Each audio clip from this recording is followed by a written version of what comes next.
नमस्कार दोस्तों, स्वागत है आपका अनुपम आईएएस अकेडमी पर। हमने बलबन की रक्त और लौह की नीति देखी थी। इसी प्रकार की एक नीति हमको अलाउद्दीन से जुड़ी हुई भी मिलती है, जिसे कहते हैं रक्त और तलवार की नीति। आज हम इस नीति के विषय में बहुत डिटेल से देखेंगे। हम समझेंगे कि यह नीति किस प्रकार से काम कर रही थी और इस नीति का जो खिलजी साम्राज्य है उस पर क्या प्रभाव पड़ा और कैसे यह नीति ही अंततः खिलजी साम्राज्य के पतन का कारण बन गई। मैं अनुपम तिवारी स्वागत करता हूं आपका अपने इस YouTube चैनल पर। सबसे पहले हम वंशों का क्रम देख लेते हैं। क्रम देखने में एक चीज आप ध्यान रखिए, से पढ़ चुके हैं, खिलजी वंश को हम पढ़ रहे हैं, तो आप क्रम में खिलजी वंश, उसके बाद तुगलक, सैयद और लोदी, यह जरूर याद रखिए चारों का क्रम।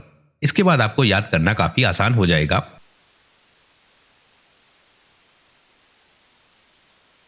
वंश मिलेगा तो मुख्यतः आप खिलजी वंश, तुगलक वंश, सैयद वंश और लोदी वंश, इन चार वंशों का क्रम याद रखिएगा। तो आज हम देख रहे हैं अलाउद्दीन की रक्त और लौह की नीति। इस नीति के विषय में हम देखते हैं तो यह अलाउद्दीन की जो सैन्य शक्ति है, उसकी जो विस्तारवादी रणनीति है, उसका हमें प्रतीक दिखती है। इसी नीति के भरोसे वह अपनी सैन्य शक्ति को बढ़ाता है, अपने राजनीतिक क्षेत्र का विस्तार करता है। इसमें हम सबसे पहले देखें कि इसकी जो तलवार की नीति है वह कैसे है। इसी नीति के भरोसे इसने उत्तर भारत के बहुत सारे क्षेत्रों पर, जिसमें गुजरात, मालवा, दक्षिण भारत के भी क्षेत्रों पर, जिसमें पांड्य साम्राज्य के क्षेत्र और जो राजस्थान का एरिया है, वहां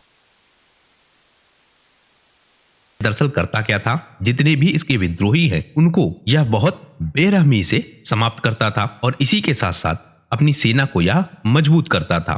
तो कुल मिलाकर जो तलवार की नीति है, उस नीति के तहत इसने बहुत सारे क्षेत्रों को जीता है। और इस नीति में मुख्यतः जो किया जाता था कि जो भी इसके विद्रोही हैं उनको बहुत तेजी के साथ या उनको बहुत बेरहमी के साथ दबाया जाए। जब हम बात करते हैं इसकी रक्त की नीति की, तो उस नीति का जो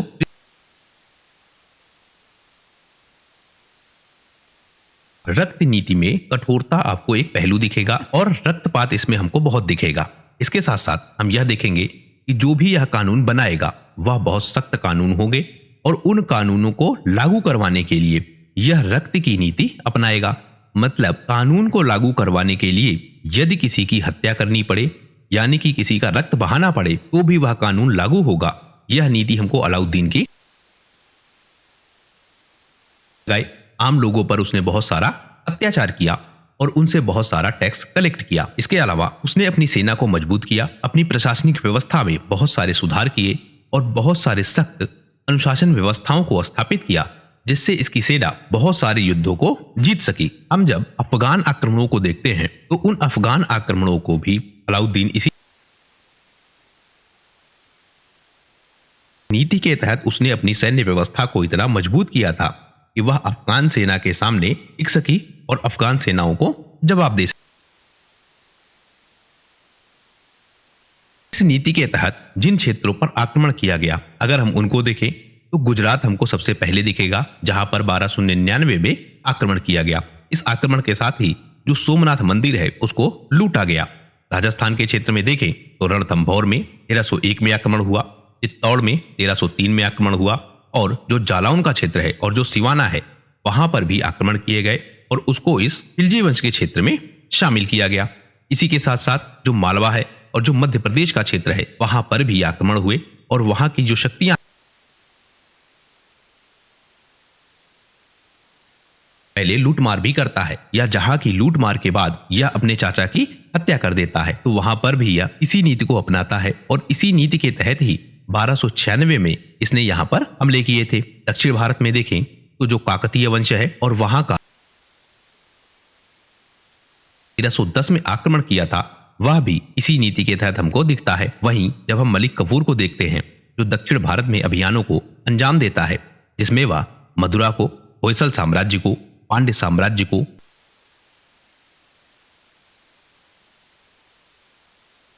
वह नीति भी हमको रक्त और लौह की नीति ही दिखती है। बंगाल के क्षेत्र में हम देखते हैं कि यह नीति उस स्तर तक काम नहीं करती है, क्योंकि जो बंगाल का क्षेत्र है वहां पर युद्ध होते हैं, लेकिन जो वहां के शासक हैं उनको अधीन नहीं किया जाता है, बल्कि उनको केवल कमजोर किया जाता है।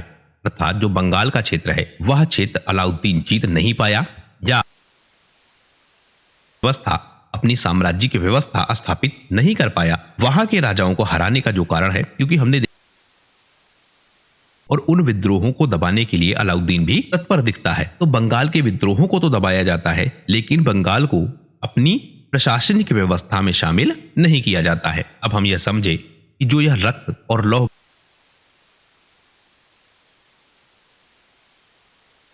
सबसे पहले हम देखते हैं कि जो अलाउद्दीन का व्यक्तित्व है, उसकी साम्राज्य विस्तार की महत्वाकांक्षी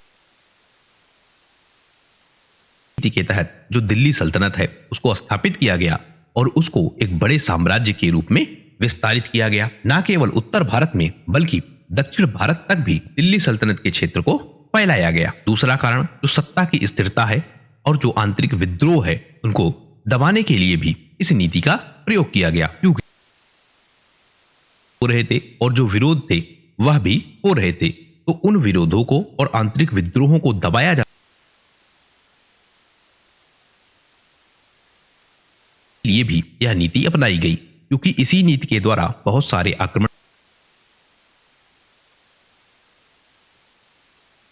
गुजरात की और वहां पर भी स्पेशली सोमनाथ मंदिर की, तो सोमनाथ मंदिर को भी इसी नीति के तहत लूट के लिए, अपने विद्रोहियों को दबाने के लिए, आंतरिक विद्रोहों को दबाने के लिए, सत्ता को स्थिर रखने के लिए, अपने साम्राज्य की जो सीमाएं हैं उसको लगातार बढ़ाने के लिए इस नीति को अपनाया गया। इसके साथ साथ जो भी इनके राजनीतिक प्रतिद्वंदी हैं, अर्थात जो ऐसे राजा हैं जो दिल्ली सल्तनत को नुकसान पहुंचा सकते हैं, उनको कमजोर करने के लिए भी यह नीति अपनाई गई। ऐसे बहुत सारे स्वतंत्र राजा थे, जैसे राजस्थान के राणा, देवगिरी के यादव, दक्षिण भारत के पांड्य शासक, काकतीय वंश के शासक, यह इनके लिए खतरा हो सकते थे भविष्य में, तो इसलिए भी इस नीति को अपनाया गया, को कमजोर किया गया। हम अलाउद्दीन के साथ देखते हैं कि वह एक क्रूर शासक है और अपनी जो नीतियां हैं उसको वह किसी हद तक जाकर लागू करवाना चाहता है, तो उसलिए भी इस नीति को अपनाया गया, क्योंकि जिससे लोगों में डर पैदा हो और वह उसके द्वारा बनाई गई हर नीति को अपनाए। इसके साथ साथ वह धार्मिक और सांस्कृतिक नियंत्रण भी स्थापित करना चाहता था, क्योंकि वह इस्लाम व्यवस्था से कनेक्टेड था और इस्लामी कानूनों को वह भारत में लागू करवाना चाहता था। इसीलिए वह बहुत सारे हिंदू शासकों पर आक्रमण करता है, मंदिरों को लूटता है और जजिया की नियंत्रण है, इस्लाम का जो विस्तार करने का लक्ष्य है या भारत में जो इस्लामी व्यवस्था है उसको विकसित करने का जो इसका लक्ष्य है, उसके लिए भी यह रक्त और लौह की नीति को अपनाता है। वहीं जब हम देखते हैं मंगोल के आक्रमणों को, तो मंगोल भी बहुत क्रूर होते थे और उन क्रूरों से निपटने के लिए भी इस नीति को ही लागू किया गया। इस नीति के कारण ही बहुत लंबे समय तक मंगोल आक्रमणों से भारत की रक्षा होती रही। क्या है, कहां से मोटिवेशन मिला कि इस नीति के तहत प्रशासन चलाना चाहिए? तो सबसे पहले हम देखते हैं, एक तो जो अलाउद्दीन है उसकी व्यक्तिगत सोच, दूसरी शासन की जो आवश्यकताएं हैं, जो डिमांड है प्रशासनिक व्यवस्था के लिए, वह दूसरा जो तत्कालीन परिस्थितियां हैं, इन सब के कारण हम देखते हैं कि इस नीति को लागू किया गया। जैसे व्यक्तिगत सोच में जब हम देखते हैं तो हमें यह समझना होगा कि अलाउद्दीन का जो विकास हुआ है वह किस प्रकार से हुआ है, मतलब अलाउद्दीन किस प्रकार से उभरा है और अलाउद्दीन किस तरह से प्रशासनिक व्यवस्था में आया है, वह हमको देखना होगा। तो उसमें हम देखते हैं कि जो गौरी वंश है, गजनवी वंश है, वहां के शासकों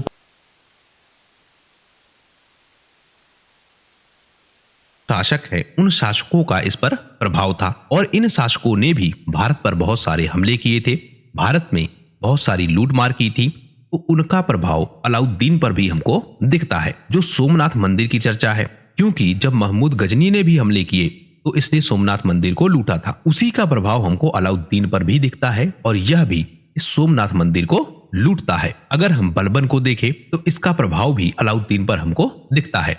बलबन भी एक क्रूर शासक था, एक निर्दयी शासक था और वह जिल्ले इलाही की भावना रखता,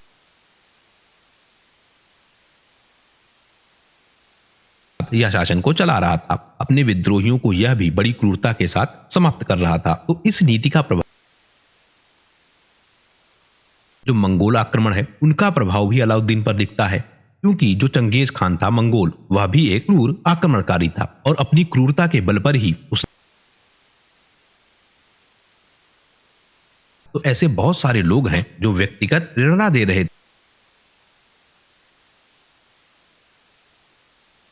क्योंकि वह जो प्रशासक देख रहा है वह तलवार के दम पर ही अपनी शक्ति को बढ़ा रहा है, अपनी क्रूरता के कारण ही अपने साम्राज्य का विस्तार कर रहा है। तो उस नीति का प्रभाव अलाउद्दीन पर भी दिखता है और अलाउद्दीन भी उसी के तहत अपनी प्रशासनिक व्यवस्था चलाना चाहता है। इसके साथ साथ हम देखें जो इस्लामी न्याय व्यवस्था है, जहां पर शरिया कानून के आधार पर न्याय की व्यवस्था चलती है, उस व्यवस्था में जो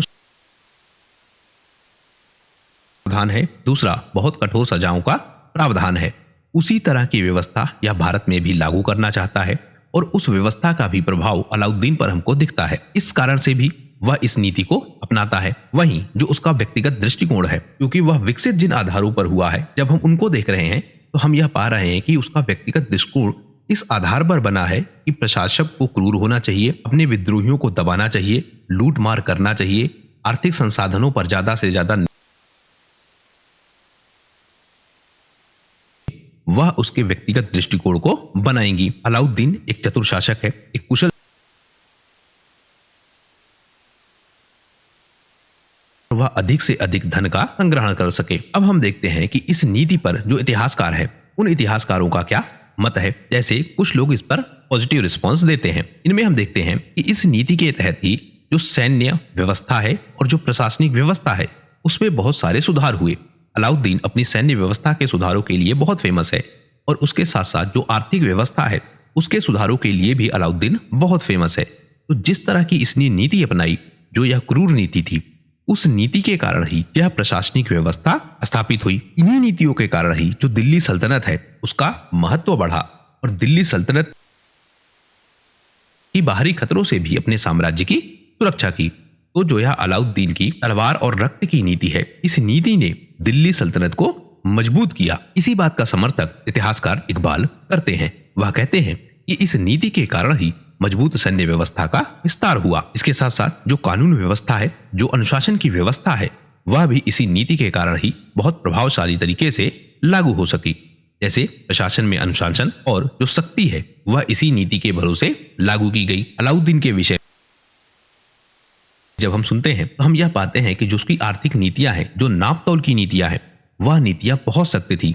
मतलब कहा यहां तक जाता है, यदि तौल में कमी होती थी तो अलाउद्दीन उतना मांस कटवा लेता था। मतलब अगर कोई नाप तौल में कोई बेईमानी करता था तो वह उसका मांस कटवा लेता था। इसलिए जो नाप तौल की व्यवस्था है, वह बहुत अच्छे तरीके से विकसित हुई थी। तो यह प्रभाव हम देखते हैं क्योंकि उसका जो प्रशासनिक तरीका है, वह इतना क्रूर है कि कोई भी व्यक्ति नियमों के विरुद्ध जाने का प्रयास भी नहीं करता था। तो इसी के तहत हम देखते हैं कि जो कानून व्यवस्था है और जो अनुशासन है, वह बहुत अच्छे तरीके से विकसित होता है। इस बात का समर्थक अमीर खुसरो भी करता है। बहुत अच्छा है और अलाउद्दीन ने अपनी शक्ति को बनाए रखने के लिए वह सारे आवश्यक कदम उठाए, जिससे वह कानून व्यवस्था को और जो अनुशासन की व्यवस्था है, उसको बहुत सख्ती के साथ लागू कर पाए। अब हम देखते हैं कुछ नकारात्मक दृष्टिकोण को। इसमें हम पाते हैं कि यह जो नीति है, यह बहुत क्रूर है और बहुत अत्याचारी नीति हमको यह दिखती है, क्योंकि इस नीति के द्वारा बहुत निर्दयता के साथ अपने विरोधियों का या कानूनों का ना पालन करने वालों का दमन किया जाता था। इसका प्रभाव हम यह भी देखते हैं कि जो आम जनता है, उससे बहुत सारे टैक्स वसूले जाते हैं और उनका दमन किया जाता है। इस बात का समर्थक डॉक्टर आरसी मजूमदार करते हैं। वह कहते हैं कि इस नीति के कारण ही एक निरंकुश शासन व्यवस्था स्थापित हो चुकी थी। इसके साथ साथ जो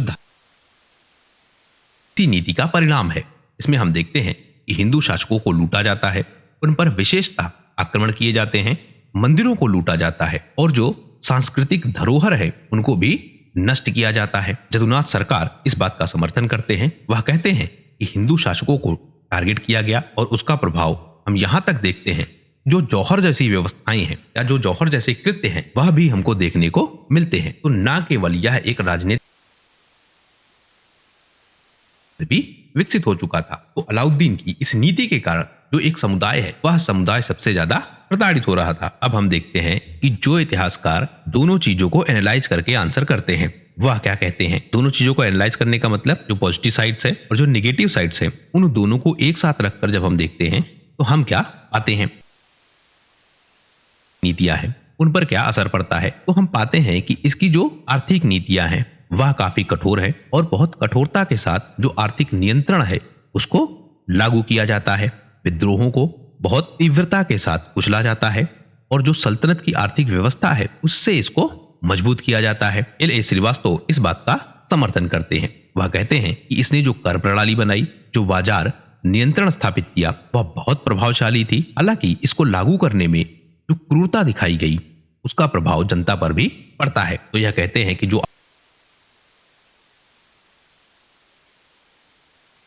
को उससे काफी फायदा हुआ, कर व्यवस्था सुधरी, बाजारों पर नियंत्रण हुआ और बहुत प्रभावशाली से इसने आर्थिक विकास किया। लेकिन इस आर्थिक विकास के पीछे यह भी हमको देखना होगा कि यह जो नीति है वह बहुत,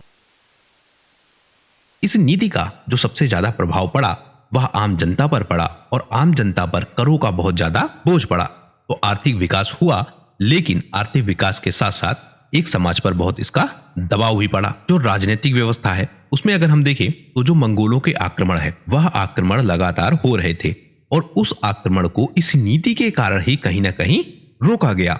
जिस तरह से उसने सैन्य व्यवस्था का विकास किया, आर्थिक व्यवस्था को सुदृढ़ बनाया, नगर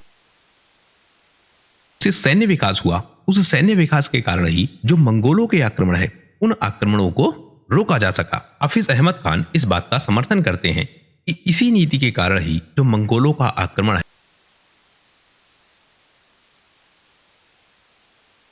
हम पाते हैं कि हिंदू मंदिरों को नष्ट किया गया और जबरन कर लगाया गया जो भी गैर मुस्लिम है। इसमें हिंदुओं पर सबसे फेमस कर जजिया कर लगाया गया और जजिया बहुत कठोरता के साथ वसूला जाता था। अबुल फजल जैसे लोग भी इस बात का समर्थन करते हैं कि अलाउद्दीन की जो यह नीति थी, यह नीति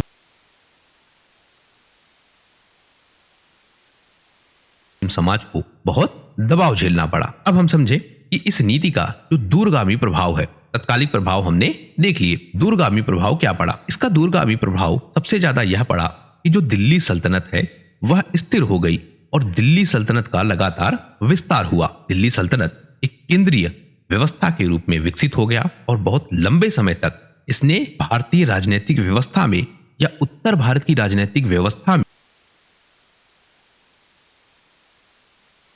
सैयद वंश, लोदी वंश और उसके बाद जो मुगल साम्राज्य है वह भी इस दिल्ली सल्तनत की व्यवस्था को अपनाता है। दिल्ली सल्तनत का जो भौगोलिक विस्तार है वह राजस्थान, गुजरात, मध्य भारत और दक्षिण भारत के भी कई सारे हिस्सों तक फैल चुका था। इसका लाभ आने वाले जो सल्तनत के लोग हैं उनको मिलता रहेगा। इस नीति का जो दूसरा दूरगामी प्रभाव हुआ, जो मंगोलों के आक्रमण थे, उस आक्रमण से भारत लंबे समय तक सुरक्षित रह पाया। मंगोल लगातार आक्रमण कर रहे थे,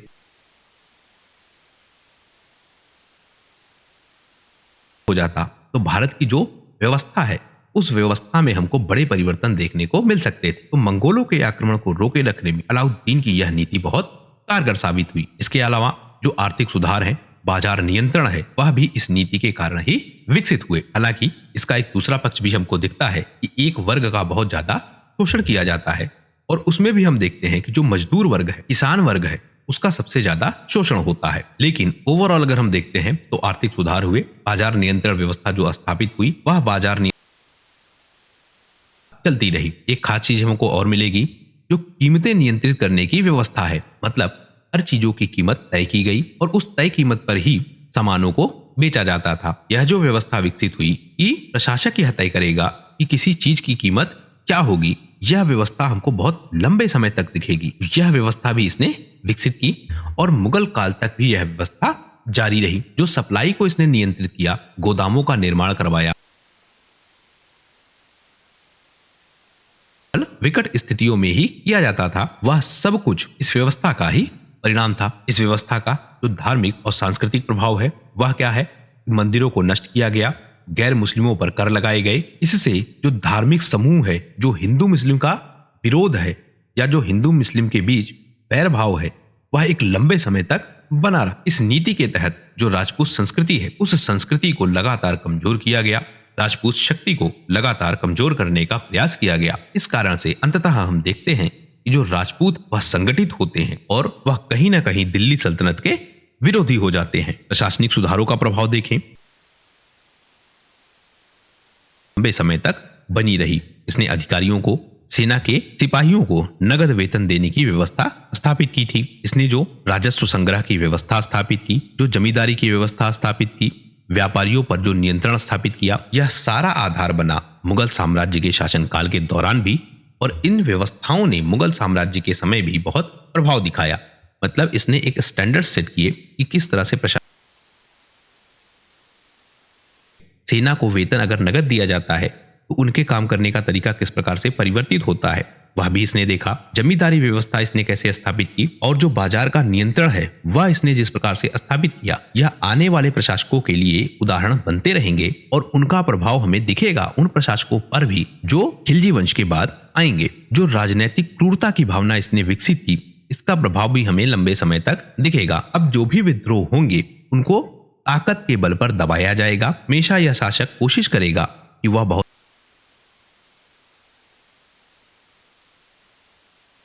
में विकसित होती रहेगी। तो विद्रोहों को क्रूरता से कुचलने की जो नीति है जो अलाउद्दीन ने शुरू की है, अपनी रक्त और तलवार की नीति के भरोसे या रक्त और तलवार की नीति के आधार पर, वह एक लंबे समय तक देश का काम करेगी प्रशासनिक व्यवस्था को चलाने के पीछे। किसानों और आम जनता पर हम देखते हैं, तो जब हम इसको देखते हैं बहुत लॉन्ग टाइम में, तो अब किसानों पर जो कर व्यवस्था है वह लगातार लागू होगी। किसानों से बहुत कठोरता के साथ कर लिया जाएगा और जो आम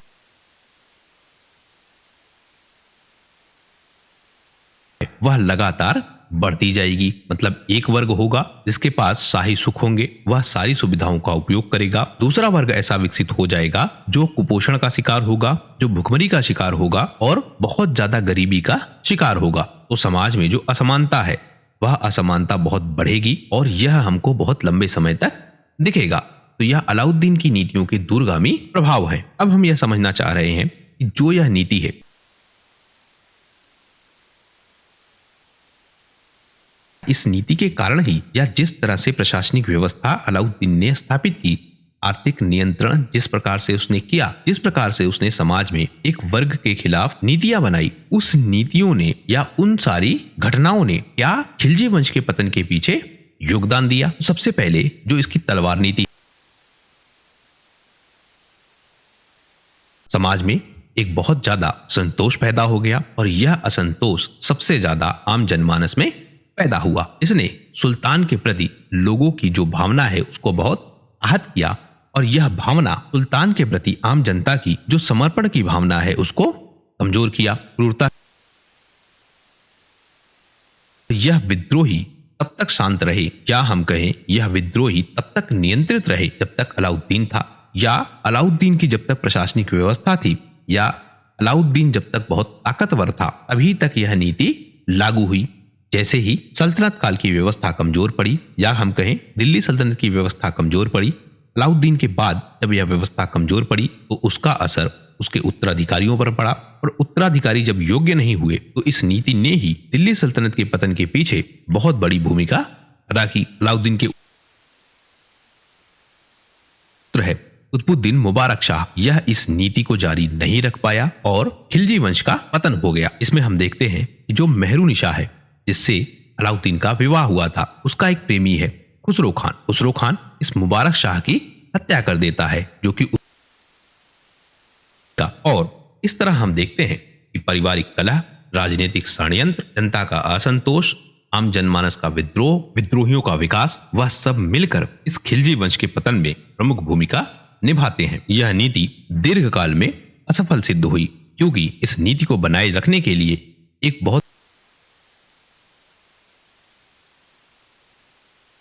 दिन की मृत्यु हुई तो ना तो सेना सक्षम रह गई और ना ही उसका नेतृत्व करता, मतलब अलाउद्दीन का जो उत्तराधिकारी है वह भी योग्य नहीं निकला और जो सैन्य व्यवस्था अलाउद्दीन ने स्थापित की थी वह व्यवस्था भी कमजोर हो गई और धीरे धीरे